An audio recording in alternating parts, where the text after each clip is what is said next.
የዮሐንስ ወንጌል ምዕራፍ 21 ከዚህ በኋላ ኢየሱስ በጥብርያዶስ ባህር አጠገብ ለደቀ መዛሙርቱ እንደገና ተገለጠላቸው።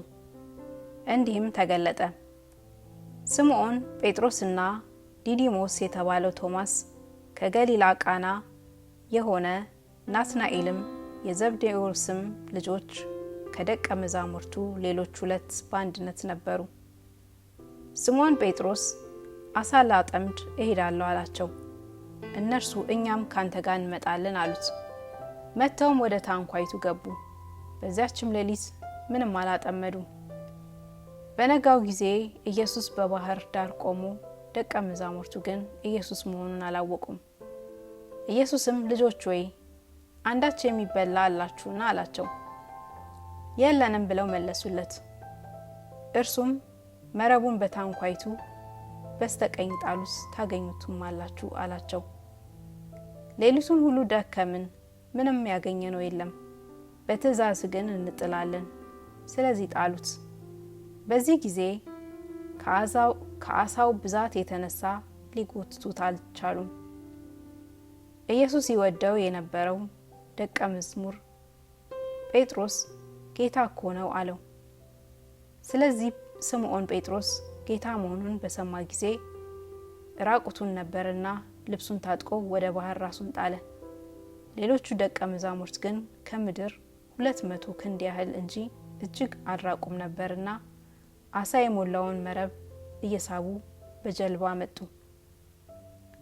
ወደ ምድርም በወጡ ጊዜ ፍምና አሳ በላዩ ተቀምጦ እንጀራም አዩ።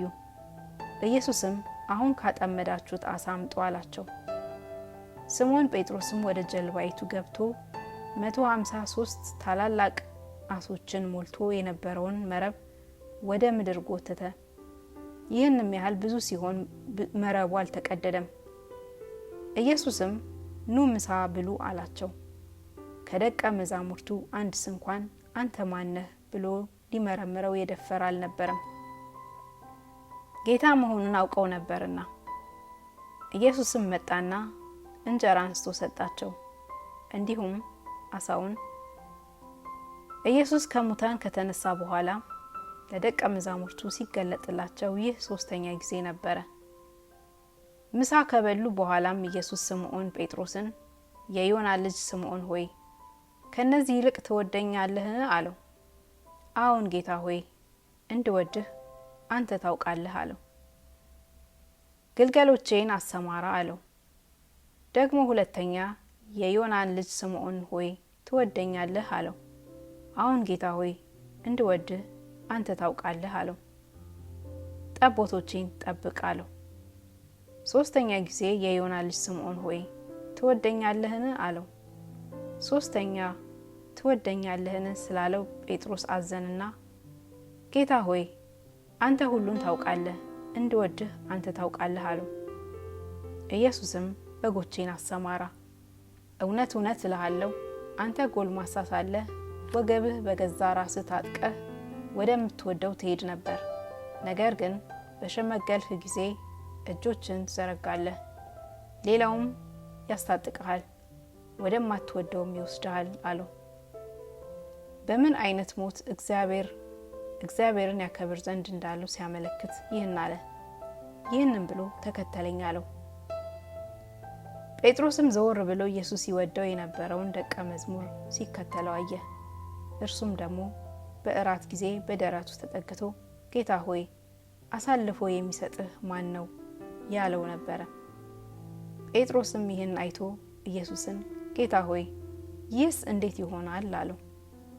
ኢየሱስም እስክመጣ ድረስ ይኖር ዘንድ ብወድስ ምን አግዶ? አንተ ተከተለኝ አለው።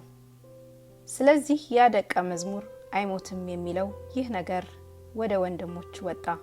ነገር ግን ኢየሱስ እስከመጣ ድረስ ይኖር ዘንድ ብወድስ ምን አግዶ አለው እንጂ አይሞትም አላለውም። ስለዚህ እነዚህም የመሰከረ ይህንንም ጽፎ ያለ ይህ ደቀ መዝሙር ነው፣ ምስክሩም እውነት እንደሆነ እናውቃለን።